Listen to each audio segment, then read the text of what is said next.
rules. These are just some 10, I just try to divide into 10 important things or pointers that you should keep in mind when you are presented with a radiograph or a bone lesion. So without further delay, let's move on. So the first thing is a plain radiograph. So if after this conversation, after this 1 hour of talk, if there's only one thing you take home from this conversation, it's that you should never ever comment on a bone lesion without looking at a plain radiograph. Now, I remember when I was a fellow or a resident, a couple of years back, we would go to our consultants with interesting MSK, MR, a big mass, and the consultant would look back at us and asking for a plain radiograph, and we would just wouldn't bother because, come on, what's better than an MRI, right? But obviously, time passed. We tried to become a bit wiser. And so, one thing you should never comment on any bone lesion without actually having access to a plain radiograph. It's criminal to comment on it. So, let's have a look. Now, these are some STIR and T1 weighted sequences. Of course, a lot of you might be exam going. Not every time the examiner needs to tell you the age of the patient, right? You can see on these images, patient is a male, prostate is big, so you know it's an elderly gentleman, and there is a large mass in the left proximal medial thigh. Now, and that mass is invading the underlying pubic bone, right? So again, your list of differentials would include a soft tissue sarcoma, secondarily involving the bone, a primary bone sarcoma, although rare but possible, and then of course multiple metastasis or multiple myeloma. However, if I show you the plain radiograph, especially in this case, almost every one of you knows the diagnosis. This is a case of Paget's with sarcomatous transformation. How easy it is to actually see it on a plain radiograph. Whereas, of course, in hindsight, you can definitely appreciate the trabecular pattern is definitely altered in the left hemipelvis. But if you're given with a plain radiograph, this is a no-brainer. This is a spot diagnosis. So this was a case of sarcomatous transformation in a patient with Paget's. So, okay, so we have the plain radiograph. Now we have to analyze the plain radiograph, right? But before you go to that point, age is the single most important determinant factor for reaching a list of differential diagnosis for a bone lesion. Even before you start analyzing how does the lesion look, you need to know the age of the patient. That is one most important thing. Now we have this plain radiograph. We have two radiographs. So the one on the left is a young child, 11-year-old. You have an expansile, a little bit expansile, sorry, lucent lesion with a pathological fracture and a fallen fragment sign. On the other hand, on the right side, you have a similar lesion which has some endosteal scalloping, again within the diaphysis of femur with a pathological fracture. Now, if you look at it, on the left, your differential and your diagnosis is a unicameral bone cyst, whereas on the right, it was a pathological fracture through multiple myeloma. Now, there is, Ankita, is my screen still showing? Yeah, that's fine, sorry. So, there is no way that you would consider a simple bone cyst in the differential diagnosis of a lesion in a 70-year-old. It just doesn't happen. So even before you start analyzing these bone lesions, you should have a list of differential diagnosis just based on the age of the patient. Again, now there are two radiographs. Once again, quite similar radiology. So on the left, you have this gentleman around 40 years of age with this expansile lucent lesion in the fibular head, which was a giant cell tumor. Whereas on the right, once again, you can appreciate just by looking at the arthritic change in the knee that this is an older individual, and there was a similar expansile lucent lesion, which was a metastasis from renal cell cancer. Again, for a differential diagnosis of a lesion, on the right, you would not consider giant cell tumor as the top of your list because we know it doesn't happen in an age group more of 60 or 70. Now, so we have a radiograph and we know the age of the patient. And the third most important thing for us is to recognize the pattern of bone destruction. So, a little bit about physics. I'm sure you guys are much, much more fresher and you have a better knowledge of physics than what I have.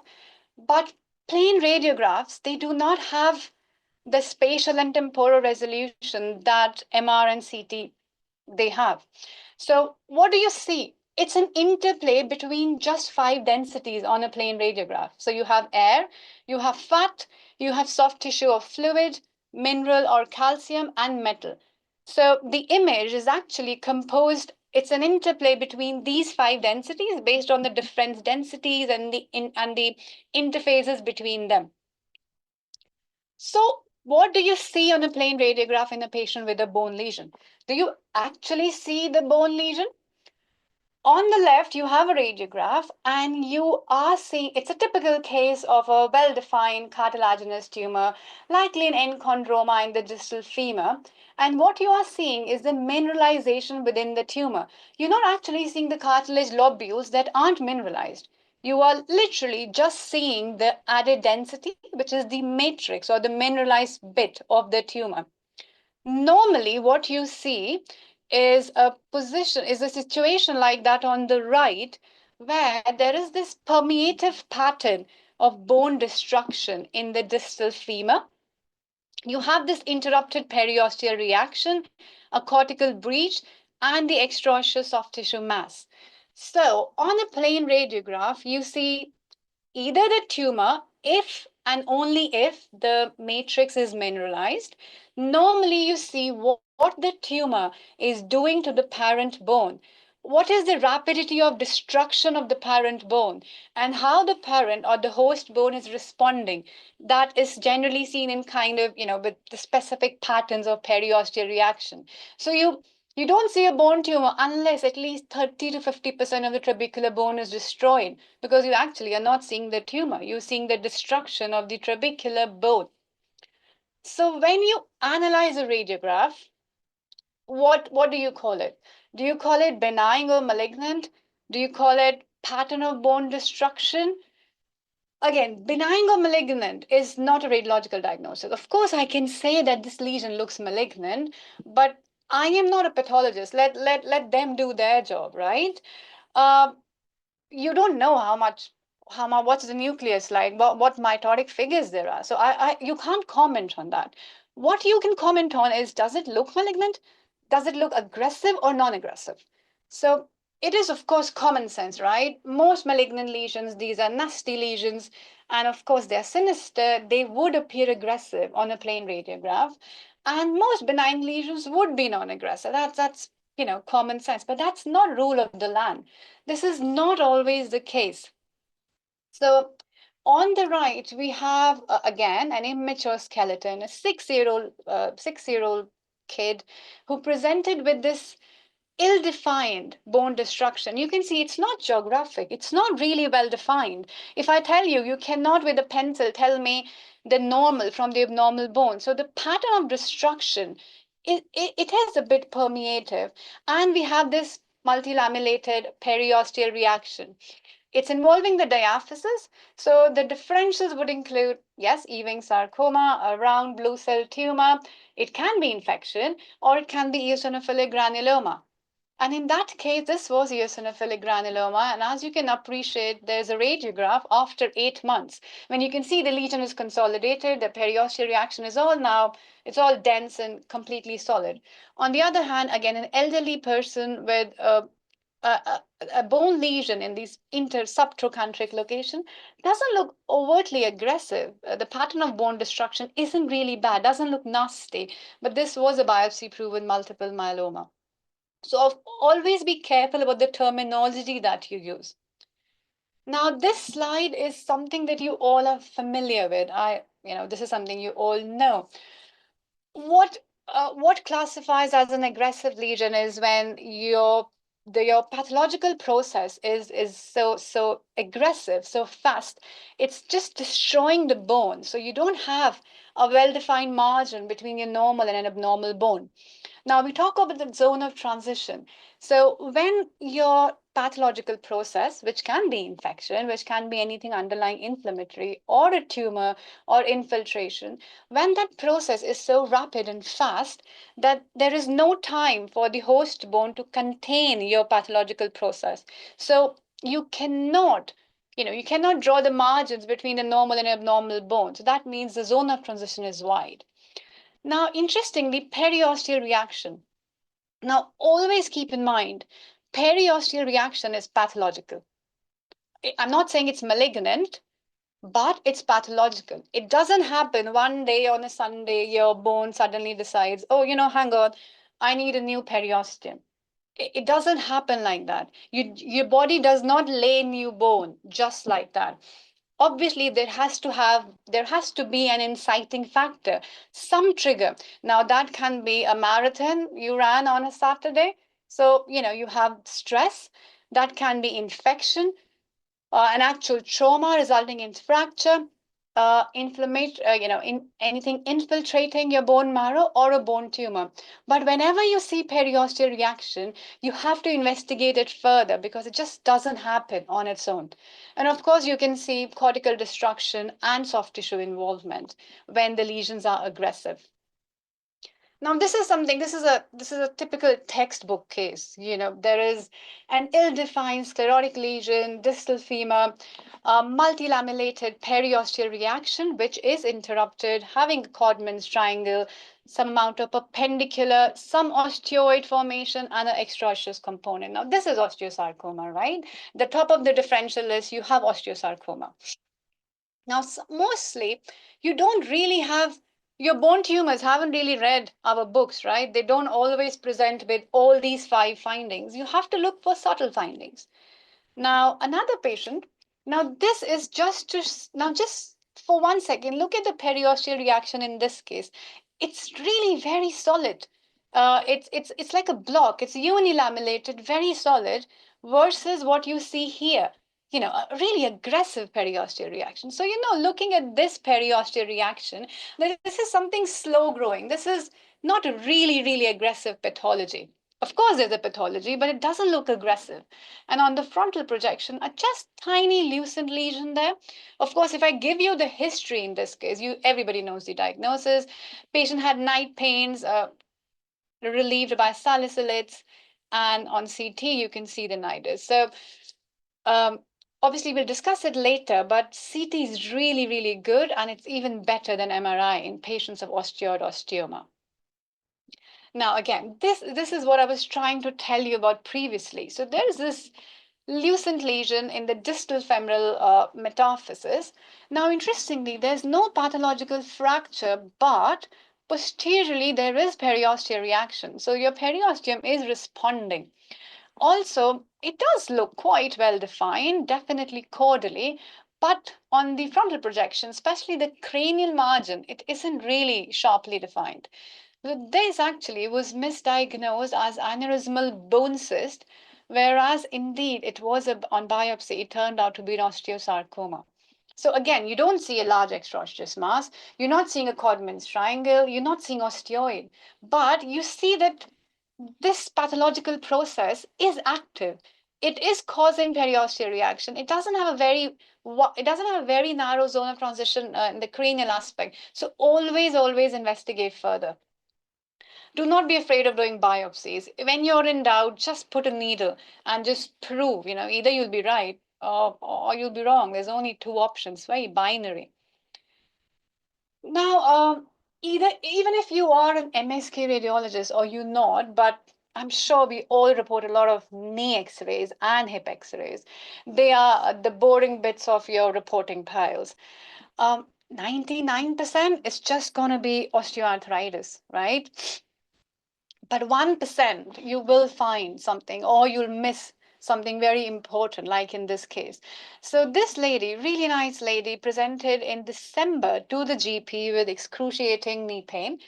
Did a plain radiograph. Again, radiograph was reported just osteoarthritis. But if you look carefully, especially at the lateral distal femur, there is a periosteal reaction, right?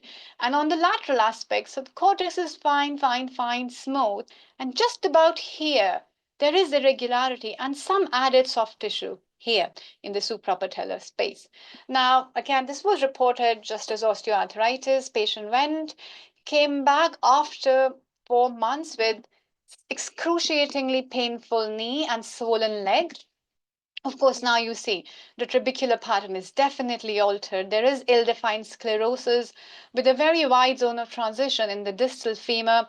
Periosteal reaction is much, much more apparent. There is osteoid or mineralization in the extraosseous soft tissue, which is best seen on the lateral projection as well. And we biopsied this, and this was an undifferentiated bone sarcoma.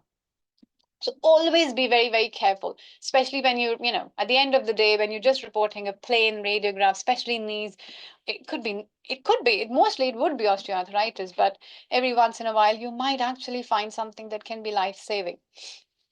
Now, this is another such example. Clinical history, right hip pain, and it was reported minimal degeneration, right hip, joint spaces preserved, blah, blah, blah.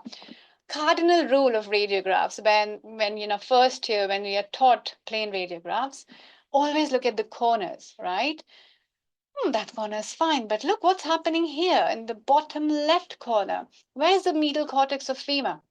You can't really see, just compare it with the right. You can't really see. There is this ill-defined infiltration going on there with cortical destruction.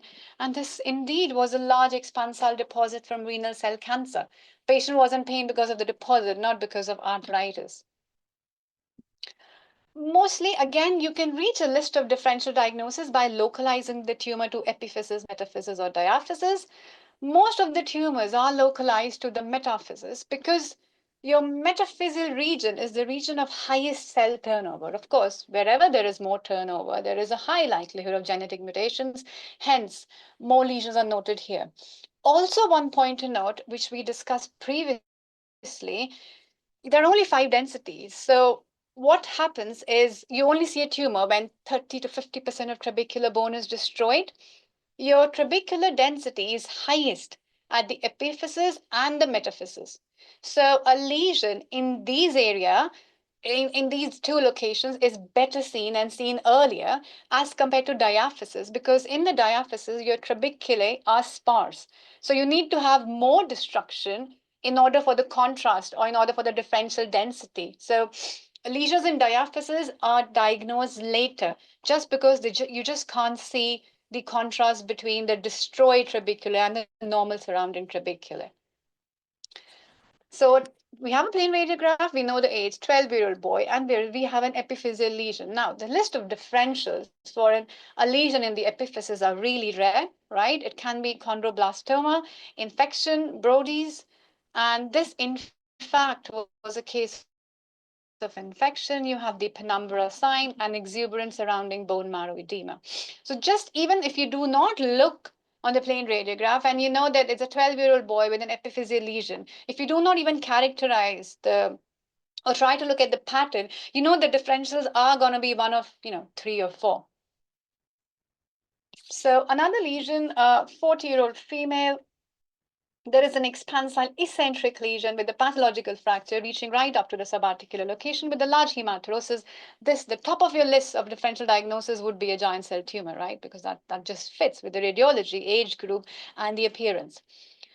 Now, this lesion is literally similar, except it's centric. But other than that, it's exactly similar to what you saw just previously. So that's your 40-year-old. This is your 60-year-old female. A multiloculated lucent lesion has a narrow zone of transition. So when I recognize the pattern of bone destruction, I'm not overtly concerned because this doesn't look aggressive. It is very well contained, having a narrow zone of transition, and we do a CT and an MRI. And on the CT, you can see the discontinuation of the overlying subchondral bone. So this was not giant cell tumor. In fact, this was a large intraosseous cyst or geode. We discussed it in the MTT and we didn't really do biopsy. There's no need for them. You can just simply ignore these lesions. Of course, we've talked a lot about how important a plain radiograph is. I'm not negating the importance or value of CT or MRI. See, MRI is the best imaging modality after you have recognized the pattern of bone destruction. You have to do an MRI because you see the matrix, you see the extent of the tumor. It's really important for biopsy planning. It's really important for our surgical colleagues to plan resection or treatment. So MR is really, and it also narrows your list of differential diagnosis. You can look at skip lesions or METs or, and also for looking for response to chemotherapy. Now, again, this is a classical case. There is this leucine lesion in the calcaneum, very non-aggressive. I'm not worried about it, but it can be a cyst or a lipoma. You cannot tell that on a plain radiograph, right? You do an MRI and you know it's a simple bone cyst within the calcaneum.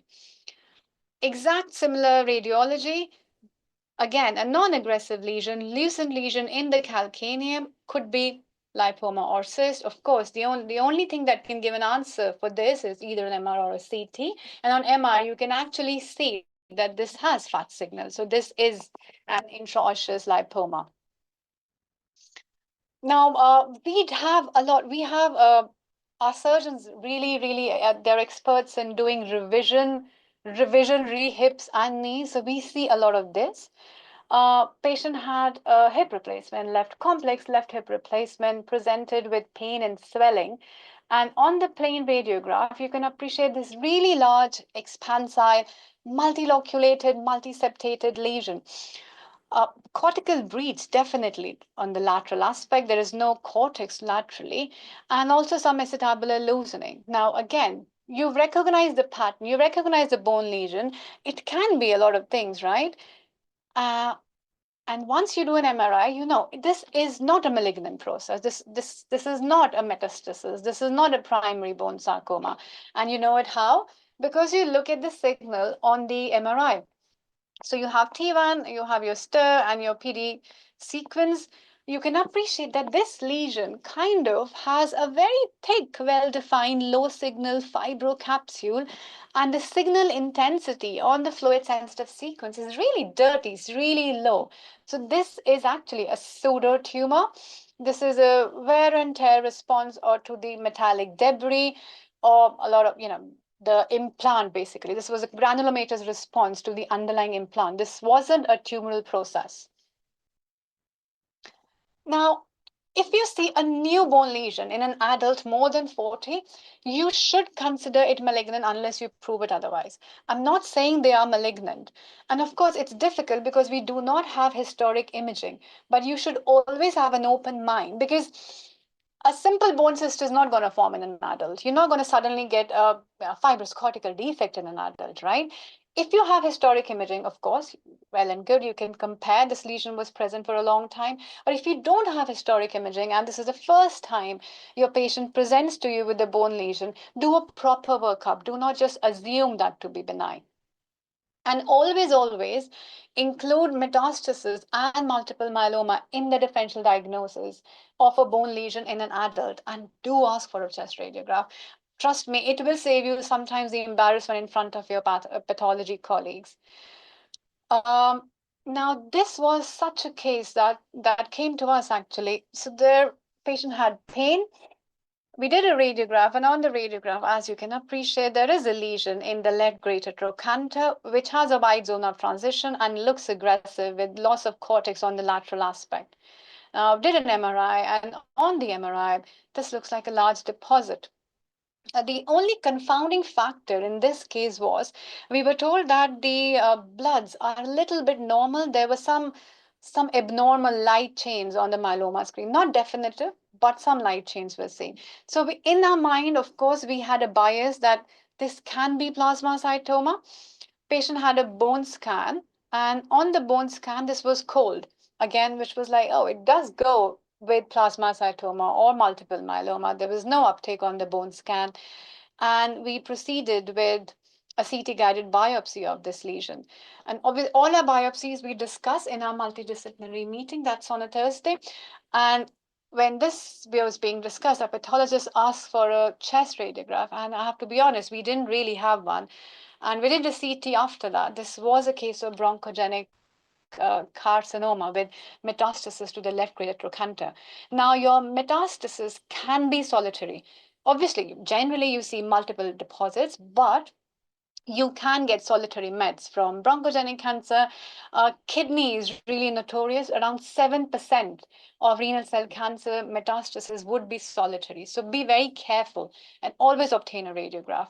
Generally, when our working diagnosis, we have mets as one of the differentials, and that's really high up in the list. We do a CT chest abdo-pelvis staging for all patients. I do understand that's not possible in all your centers, depending on different centers you're working, but always keep an open mind because any bone lesion can be metastasis in somebody who's older. Now, if you see a bone lesion and patient is a known case of malignancy, you still have to biopsy that. Now, this is really important because this will catch you out. Now, it's a knee-jerk reaction, right? You know, patient has a known cancer and patient has a bone lesion. What else could it be? What are the chances of it being something else? They're really rare. Statistically, you're right. Metastasis is 30 times more common. It's really rare for somebody to have two different primaries, but it's not unknown. So clinically, it's not a safe practice. So whenever even if we have a patient with a known malignancy, and he presents with a solitary lesion, we do always needle that lesion.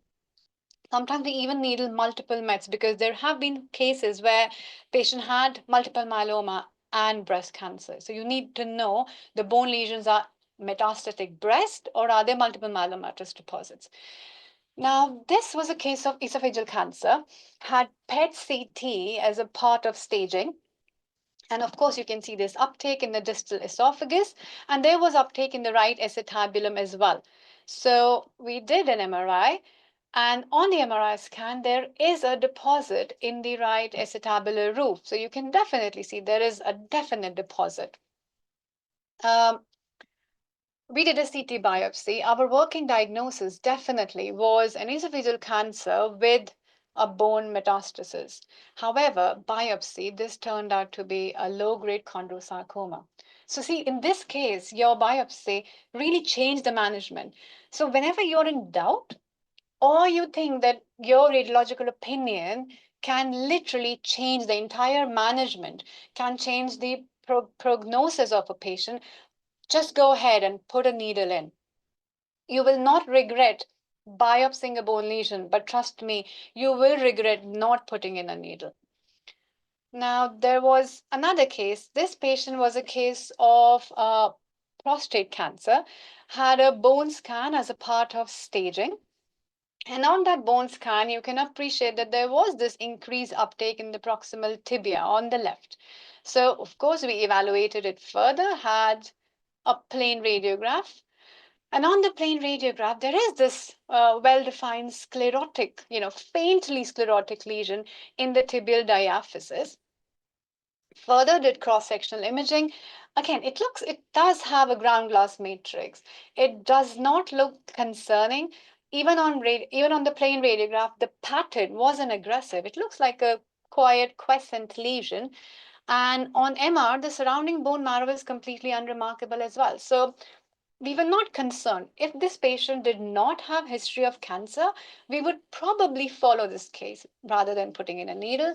But now, just in case, this turns out to be metastasis, your management changes completely. So we did put a needle in this, and as we had a working diagnosis, this was a case of fibrous dysplasia. We just did not have previous imaging. If we had previous imaging, we would not have put a needle in it. Okay, now this is a contradiction to what I have been trying to say. Obviously, you have to have an open mind when you are dealing with bone lesions. Mets myeloma are always in the differential, but also have a really open mind. Not all bone lesions are tumors as well. There are tumor mimics because what we discussed is you don't see the bone lesion, you just see what the underlying pathology is doing to the bone. So it can be something non-malignant or non-tumorous. Like this patient presented to us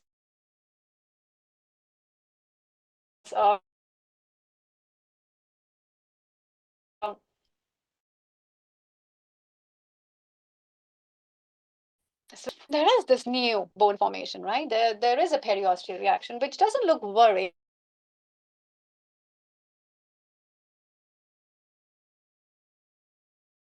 but I can't see any, uh, and also just either displays fat plane, as we said. So there is space occupation. There is something displacing the fat plane to form this new periosteum. Differences can be broad, it can be wide, and so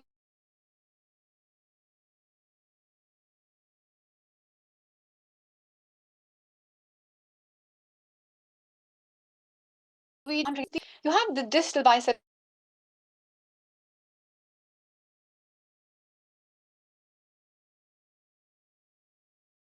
secondarily resulting in this pressure effect and this chronic pressure effect on the anterior cortex at the level of radial tuberosity, resulting in it to form bone.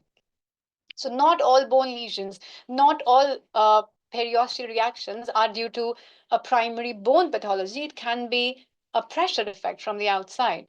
Again, this was, as I said, we are a bone sarcoma center. So any bone lesion, they just refer to us, sometimes even without looking at the imaging. So this patient was a known case of tumor, had breast cancer, presented to us with this, was referred to us with this lesion. They were suspecting Mets. Now this does not look metastatic. You have a very well-defined lesion, has a very narrow zone of transition, really small, adjacent to the intercondylar notch. And we did an MRI, and of course, you can appreciate this is just another case of intraosseous cyst or a small geode at the site of insertion of the cruciate ligament. So again, discharge the patient. There's no need to put a needle in such a case. And also, never forget tumor mimics. As we discussed previously, there is only a finite number of ways your bone will respond. Your host bone has a problem. Now that can be tumor, that can be infection, that can be anything, and there's only certain ways it's going to respond. So you will get a lot of tumor mimics, which can actually mimic tumors, which can be traumatic. You can have infection, you can have inflammatory diseases, and so on. So again, it's a spotter, a typical case where you have a problem in the medial end of clavicle. You have a lot of cortical hyperostosis, uh, replacement of the bone marrow fat, and this complete new bone formation completely enveloping the medial clavicle, also appreciated on CT with multiple lucencies. This is a case of CRMO. You have multiple multiloculated cystic lesions in Brown's tumor or hyperparathyroidism. And another important thing now is always liaise with your team. As I said, we have a multidisciplinary team where we have the radiologists, pathologists, the surgeons, the oncologists, the radiation guys, and we all discuss. So we plan the biopsy together, we discuss the results together, and we discuss what we think versus what the pathologists think. Um, if you work in such a center, it's amazing. That's the best way to learn. I've learned so much from my surgical colleagues in the last 5 years. If you work in standalone centers or you don't have such a team, work in your hospital, please just pick up the phone and call. Make friends, talk. You will not regret it. You will develop a rapport with these people. You will learn your radiology practice, which benefit much, much more by talking to your surgical colleagues and your pathologists than actually, reading books or, other things. So this was a case we saw last year. In March, patient was admitted in the ICU and had a chest radiograph. And you can see, again, chest radiograph is something you can never get rid of. Even if you're an MSK person, you have to be the best at reading a chest radiograph. You're going to do this all your life. So again, there was this expansile lesion involving the anterior end of the right sixth rib. So that was March. And you have another radiograph in September. Now, there is a definite increase between March and September in that lesion. A CT was done, and on the CT, you can see that the anterior end of the right sixth rib is destroyed. The bone is permeated. You have the cortex that is thinned and breached, and there's a large extraordinary soft tissue component, and again this altered pattern of bone here. So it is at the costochondral junction. We were really concerned, and we thought this is a chondrosarcoma. The MR just shows you, the large extraordinary soft tissue component in great detail, and we biopsied that, and on the biopsy, the pathologist said this is a low-grade chondroid lesion, no evidence of malignancy. Now, there is a definite discrepancy. On imaging, this is aggressive. On imaging, this is a chondrosarcoma, no matter what the pathologists say. So we discussed in the meeting, and we were like, we're not happy with your diagnosis. Of course, there are a lot of issues with sampling. Again, I don't want to, we can go into detail with them, but that'll also take time. So we were really, really concerned with the imaging of this patient, and the surgeons went in and resected, and this was grade 2 chondrosarcoma. So always, if you think that it's not correlating pathologically, rebiopsy or just follow it up, but just you do not just let it go, because you're seeing the lesion, this looks nasty. It can't just be a simple chondroid lesion. And the last is, if your clinical behavior is atypical, always investigate. Again, we are just seeing these static images. At the end of beyond that static image, there is a patient. And if that patient has symptoms, no matter what your imaging shows, you have to investigate those symptoms. You have to follow it up. You have to put a needle, because you have to investigate the symptomatology, right? So if your patient has new symptoms, or the symptoms are increasing, you don't think this is anything malignant, you don't think this is anything aggressive, but the patient or your surgeon comes back saying, the patient's symptoms are increasing, please do not hesitate to revisit your diagnosis. It's okay to be wrong. I'm sure we all commit mistakes. So, but the best thing is to appreciate it, have an open mind, work with your surgical colleagues, find alternate cause. And if you can't find an alternate cause for the pain, then go in and needle that lesion. So either you can follow it up or you can do biopsy. And always, always, pain is a big red flag. So if there is pain with a bone tumor, it can affect your decision to biopsy. Like, we don't think this looks aggressive, but patient had unremitting pain. The pain's just not going. Just put in a needle and just prove what you think it is. So yeah, it's pretty simple.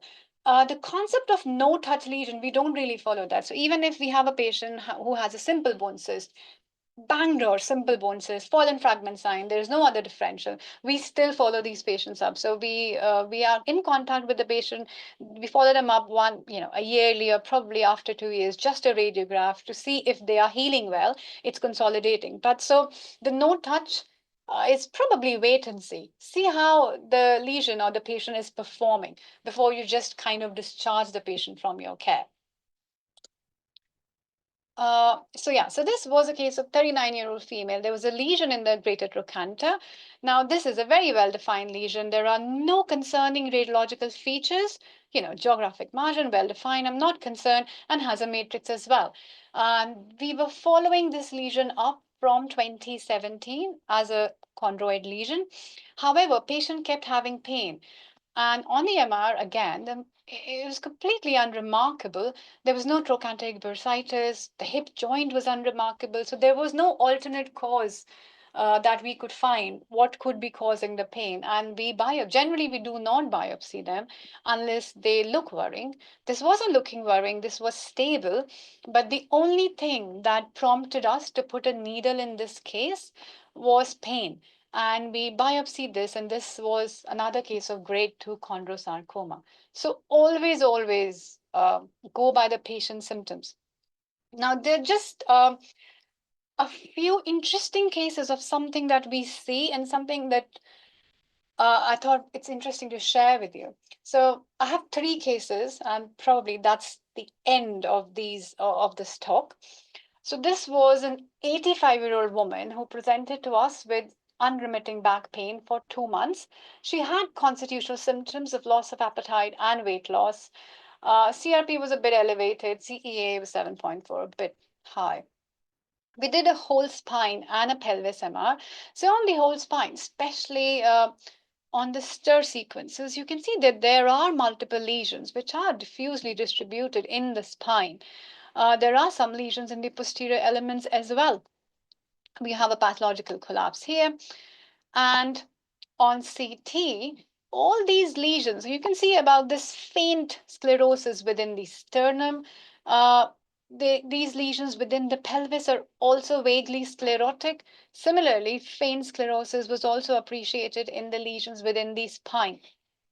So again, just an MRI of the pelvis showing you the extent of the abnormality. So it was quite diffuse, the abnormality. You have a lot of abnormality in the iliac blades posteriorly. You can see on stir sequences, they were high. And we decided to biopsy and we chose the right posterior iliac bone. You can see the needle went right through the area of trabecular sclerosis. It was biopsied, and the biopsy again showed chronically inflamed and remodeled bone, no evidence of tumor. But again, if you look back at our imaging, we are definitely concerned. There is something going on. We don't know what, but she's elderly, she has constitutional symptoms, and she has these faint sclerotic lesions everywhere. So, what we decided to do next, which is a standard practice when we in a patient when we have such diffusely distributed vaguely sclerotic lesions and the biopsy comes negative, we ask for a PET. So we did a PET scan and see, interestingly, the PET is quite understated as compared to what you saw on the MRI. So the vertebral bodies do not have much uptake. The right posterior iliac bone, interestingly, which we targeted for biopsy, does not show PET uptake. But there was a big area of avid PET uptake in the right anterior superior iliac spine and some areas of uptake on the left hemipelvis as well. So we decided to go for a repeat biopsy. And in this case, we chose the site of biopsy depending on our PET. So on the PET, the PET avid area, which was the anterior superior iliac spine, we biopsied that, and that showed lymphoma. So the takeaway from this is whenever there's a discrepancy between your functional and conventional imaging, always think lymphoma. When you think your PET is understating, when you think that, oh, there are some lesions, and lymphoma has a tendency to sweep through the skeleton. There can be a lesion which is very avid, and by the time patient gets a biopsy, it just becomes non-avid. So we for especially when we have a non-diagnostic sample and we really think that this could be lymphoma, we use PET to target a site for biopsy, and we target the most PET avid site for biopsy. So always be careful if you have sclerotic lesions with repetitive negative or non-diagnostic biopsies. Do not just forget about it. You've biopsied, you've done your best. I don't know what it is, but there is a pathological process. So follow it up, and one way you can actually keep following it is by doing a PET, finding the PET avid area, and then needling that area. Now, this another case, our second case, was a 24-year-old woman who had fibromyalgia and came with right-sided chest wall pain. And she had a really long history. She said that the pain's been there for, 10 years or more than 10 years. Clinically, the impression was costochondritis or thoracic nerve entrapment, and the biochemistry was completely normal. Now, these are the far lateral parasagittal images, and you see there is an abnormality, right? Something is not quite right, centered at the costovertebral joint. And there's a lot of stir signal hyperintensity, there's a lot of edema. So, generally, when you're reporting your spine scans, go to the far lateral and always look at the costotransverse and your costovertebral joints. Normally, if you have involvement of those joints, you can see involvement of those joints in cases of spondyloarthropathy. Sometimes that's the only clue. Everything is normal, but your costotransverse joint is eroded. So that's a case of ankylosing spondylitis or non-rheumatoid inflammatory spondyloarthropathy.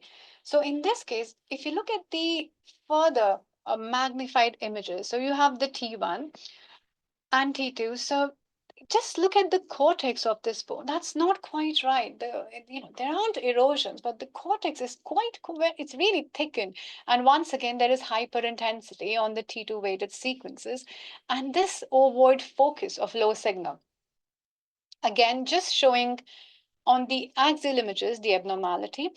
So you have an abnormality at the tip of the transverse process, and you have a lot of edema in the transverse process. Now, the costotransverse joint itself is normal. So we're not thinking this is anything inflammatory because there is no erosion. The joint itself is normal. There is just some abnormality at the tip. Now we don't know, and till this point we didn't really know what it could be. And we asked for a CT to see if we can actually appreciate the trabecular pattern better. Now we have this CT, and again, just look at the periosteal reaction. So there is this exuberant new bone formation on the undersurface of the bone. Again, so you see, there is abnormality. So it's a closed space, right? The intercostal space is really narrow. It's a closed space. There is something happening which is resulting in this new bone formation on the rib, on two opposing ends of the rib. You see this new bone, you see this new bone formation at the cranial border and the caudal border of two ribs, which are close together in a closed space. Just a sagittal scan to actually appreciate. Now, when you see such new bone formation, young patient, there's one thing you should always consider, and this was a case of osteosteoma. You can just about, of course, on this CT, you can see this tiny, tiny lucent lesion in the tip of the transverse process, and that has this focus of mineralization. So this was an osteosteoma. It was proven, and then it was done cryoablated for. So the key takeaway in this one is osteosteomas can actually present with a very long, protracted history.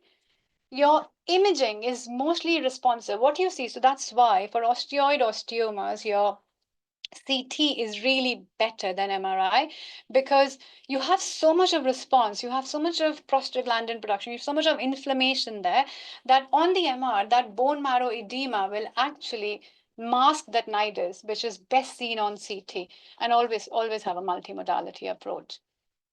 Now, this is the last case. So we think we know it all. We know how to recognize. We have the pattern recognition.